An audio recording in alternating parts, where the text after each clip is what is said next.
Hello everyone, my name is Ridhima. Welcome to Ask Point channel.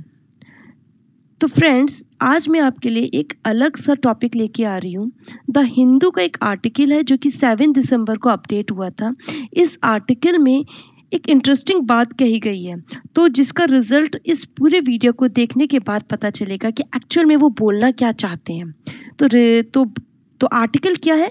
Men are slowly losing their Y chromosome, but a new sex gene discovery in spiny rats bring hope for humanity। इसका क्या मतलब हुआ कि spiny rate कैसे humanity के लिए एक नया होप लेके आई है, जबकि वाई क्रोमोसोम क्या हो रहा है? लूज हो रहा है। तो the human Y chromosome is degenerating as we know. कब तक ये डिजनरेट हो जाएगा? Few millions years ago. इतना समय क्यों लगेगा? हम इसके बारे में भी बात करेंगे कि फ्यू मिलियंस ईयर क्यों लगेगा समय। तो आगे आर्टिकल में लिखा गया है कि as we know that male जो बेबीज होते हैं उनके लिए सेक्स डिटरमाइनिंग जीन कहाँ होता है? वाई क्रोमोसोम में होता है। यानी मेल्स में वाई क्रोमोसोम एक्स के साथ क्या पाया जाता है? वाई, एंड फीमेल में एक्स के साथ एक्स पाया जाता है। We know that. तो क्या हो रहा है? फ्यू मिलियन साल बाद क्या हो जाएगा? वाई क्रोमोसोम डीजनरेट हो जाएगा। उसके डीजनरेट होने से पहले we evolve a new sex gene. ठीक है, तो हम क्या इवॉल्व कर लेंगे? एक leading to our extension unless we evolve a new sex gene. तो तब तक एक न्यू सेक्स जीन भी इवॉल्व हो जाएगा। कैसे? How? This is very interesting. आगे देखते हैं क्या कह रहे हैं। गुड न्यूज़ क्या है कि हमने पढ़ा है रोडेंट्स की दो ऐसी स्पीसीज हैं जिनमें वाई क्रोमोसोम कब का खत्म हो गया, और आज तक हम उसकी स्टोरी यानी आज तक वो हम देखते आ रहे हैं कि दे आर सर्वाइविंग। कैसे? तो नेशनल एकेडमी ऑफ साइंस ने एक न्यू पेपर रिलीज किया जिसमें लिखा था how the spiny rat has involve a new male determining gene. तो स्पाइनी रैट में कैसे मेल डिटरमाइनिंग जीन क्या हुआ? इवॉल्व हुआ। मतलब मेल को डिटरमाइन करने वाला जीन इवॉल्व कैसे हुआ जबकि वाई क्रोमोसोम उसमें एक्सटेंट हो चुका है, खत्म हो चुका है। How the Y chromosome determine the human male sex. तो पहले हम देख लेते हैं कि वाई क्या होता? जो एक्स क्रोमोसोम है, एक्स क्रोमोसोम बहुत सारे जीन को कंटेन करता है। वाई क्रोमोसोम उसके कंपैरिजन में कम जीन को कंटेन करता है। तो एक्स क्रोमोसोम में लगभग 900 जीन्स पाए जाते हैं, और इनका काम सेक्स से रिलेटेड नहीं है। इनका काम है पूरी बॉडी से और फंक्शंस में अपना इन्वॉल्वमेंट देना। वहीं पर ही वाई क्रोमोसोम क्या कर रहा है? उसके पास केवल 55 जीन्स है, जिसमें से ज्यादातर नॉन कोडिंग डीएनए है और सिंपल रिपीटेटिंग डीएनए है। ठीक है, तो ये इसका कोई ज्यादा यूज नहीं है, लेकिन फिर भी कुछ हद तक इसका यूज है। देखेंगे वो कैसे है। वाई क्रोमोसोम पैक अ पंच, मतलब उसका जो कि वो नॉन कोडिंग जीन है, लेकिन कहीं ना कहीं वो एक बहुत इंपॉर्टेंट रोल प्ले कर रहा है। ये ऑल इंपॉर्टेंट जीन्स जो कि मेल के डेवलपमेंट के लिए ज़रूरी है, वो कहाँ से शुरू? एम्ब्रायो में कहाँ से शुरू होते हैं? वाई क्रोमोसोम से ही। वाई क्रोमोसोम ही रिस्पॉन्सिबल है। यानी एम्ब्रायो के अंदर अगर मेल डेवलपमेंट होना है तो उसके लिए कौन रिस्पॉन्सिबल है? वाई क्रोमोसोम रिस्पॉन्सिबल है। और 12 हफ्ते के अंदर अंदर तो वो जो वाई क्रोमोसोम है वो switch on to the other that regulate the development of testis. वो टेस्टिस का डेवलपमेंट भी कर देता है, जिससे कि एम्ब्रायोनिक टेस्टिस क्या प्रोड्यूस करने लगता है? मेल हार्मोन्स प्रोड्यूस करने लगता है। तो इतना आपको समझ में आ गया होगा, जो ये इंश्योर करता है कि जो बेबी डेवलप होगा वो बॉय डेवलप होगा। तो पहले तो वाई क्रोमोसोम मेल डेवलपमेंट करता है एम्ब्रायो में, उसके बाद वो टेस्टिस को क्या करता है? एम्ब्रायोनिक टेस्टिस को क्या करता है? एक्टिवेट करता है, जिससे कि उसमें से टेस्टोस्टेरॉन ड्राइव हो सके, मेल हार्मोन्स क्या हो सके? बना सके वो। तो this master sex gene was identified by, अच्छा ये जो मास्टर सेक्स जीन है जो आइडेंटिफाई होता है किसके अंदर? कि जो एम्ब्रायो है वो मेल होगा कि फीमेल होगा। जो ये मेल कैरेक्टर जो आइडेंटिफाई होता है वो होता है वाई में प्रेजेंट होता है सेक्स रीजन। ठीक है, तो ये सेक्स रीजन को क्या कहते हैं? SRY जीन कहते हैं। इसकी डिस्कवरी हुई थी 1990 में। तो it work by triggering a genetic path starting with a gene called SOX9। तो SOX9 जो जीन है इसको ये ट्रिगर करने का काम करता है। SOX9 जीन का काम क्या है, ये सारे के सारे वर्टिब्रेट्स में मेल कैरेक्टर को रिप्रेजेंट करता है, विच इज अ की, जो कि एक की है मेल कैरेक्टर डिटर्मिनेशन के लिए in all vertebrate, although it is, जबकि ये सेक्स क्रोमोसोम में प्रेजेंट नहीं होता। इंपॉर्टेंट चीज क्या है, ये सेक्स क्रोमोसोम में प्रेजेंट नहीं होता, लेकिन ये मेल कैरेक्टर को डिटरमाइन करता है, उसका ये की है। द डिसअपियरिंग वाई, तो वाई डिसअपियर हो रहा है, उससे क्या होगा।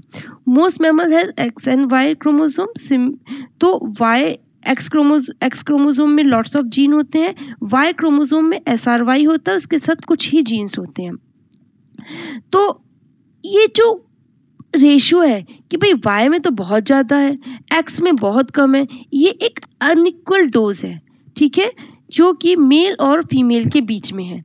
तो इससे क्या होगा, तो ये वायर जो सिचुएशन है ये हुई कैसे, तो जो प्लेटिपस था, अब हम आते हैं प्लेटिपस की यहाँ पर रिसर्च हुई। तो ऑस्ट्रेलियन प्लेटिपस में देखा गया कि जो सेक्स क्रोमोसोम है वो बिल्कुल बर्ड के जैसा पाया जाता है, यानी उसमें क्या होता है, एक्स और वाई का इक्वल अमाउंट होता है। तो एक 166 मिलियन ईयर्स एगो पहले वाई में भी 900 क्रोमोसोम्स पाए जाते थे, और जो कि अब तक आते आते उसमें से केवल 55 ही एक्टिवेट हैं, बाकी सारे के सारे इनएक्टिवेट हो गए हैं। और इसको यहाँ से यहाँ तक आने में कितना समय लगा, 166 मिलियन ईयर्स एगो, यानी 166 मिलियन ईयर्स का मतलब ये हुआ कि 1 मिलियन में 5 जीन वाई क्रोमोसोम से डीएक्टिवेट हो गए थे, ठीक है। तो अब वाई क्रोमोसोम्स में कितने जीन बचे हैं, 55 जीन्स बचे हैं, जिसको खत्म होने में कितना टाइम लगेगा भी, 11 मिलियन ईयर्स एगो लगेगा। तो अभी तक इतना तो अभी हम वेट कर सकते हैं, और इसी बीच में एक नया सेक्स डिटर्मिनेशन जीन भी क्या हो जाएगा, इवॉल्व हो जाएगा। दैट इज द आइडिया, ये आइडिया है।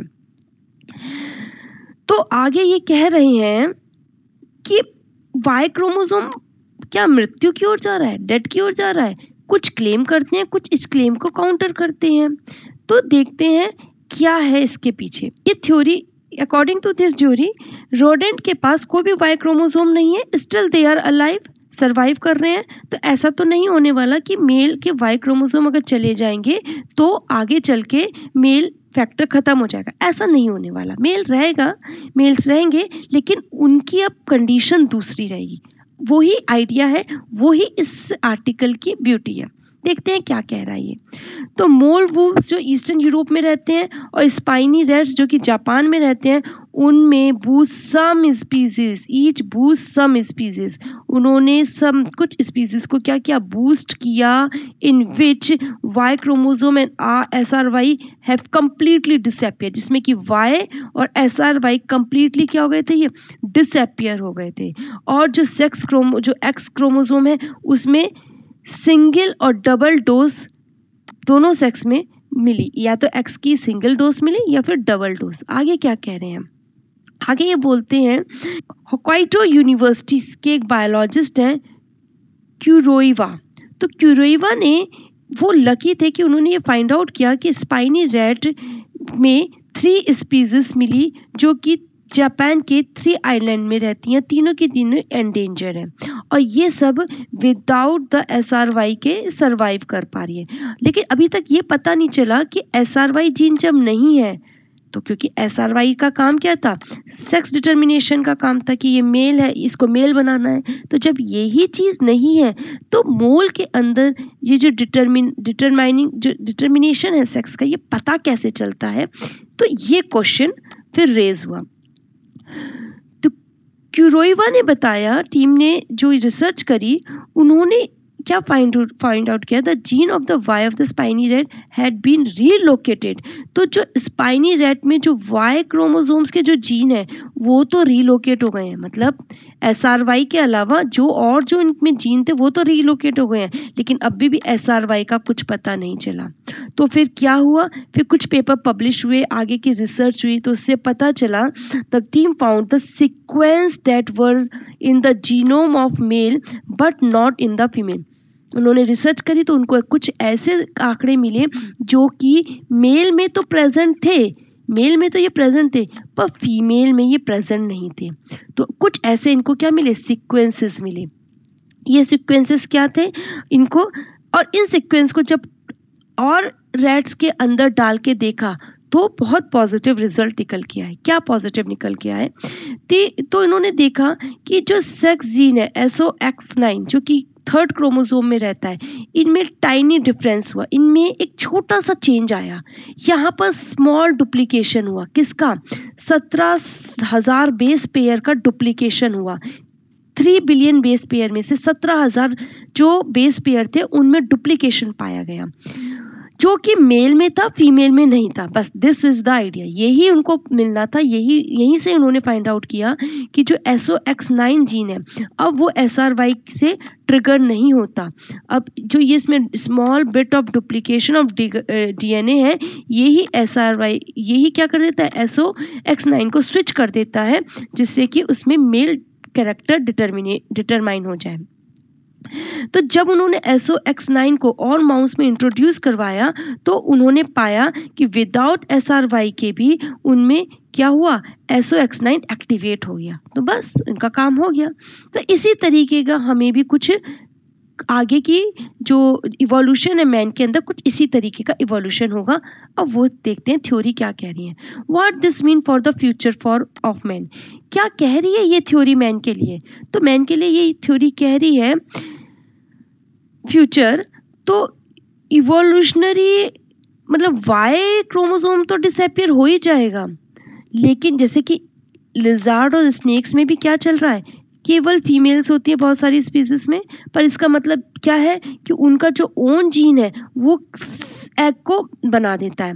This is called the parthenogenesis. ये ऐसा कुछ नहीं होने वाला मेल में, ह्यूमन मेल में ऐसा कुछ नहीं होने वाला। क्यों नहीं होने वाला, क्योंकि जो फादर है, फादर से हमको 30 क्रूशियल इम्प्रिंटेड जीन्स मिलते हैं, जो कि चाहे मेल चाइल्ड हो चाहे फीमेल चाइल्ड हो, दोनों के अंदर वो आते हैं, और वो केवल फादर से ही आएंगे तभी वो एक्टिवेट होंगे, यानी जब वो स्पर्म से आएंगे तभी वो एक्टिवेट होंगे। तो एक बात तो क्लियर हो गई कि to reproduce we need sperms and we need man, हमको मैन की जरूरत हो पड़ेगी।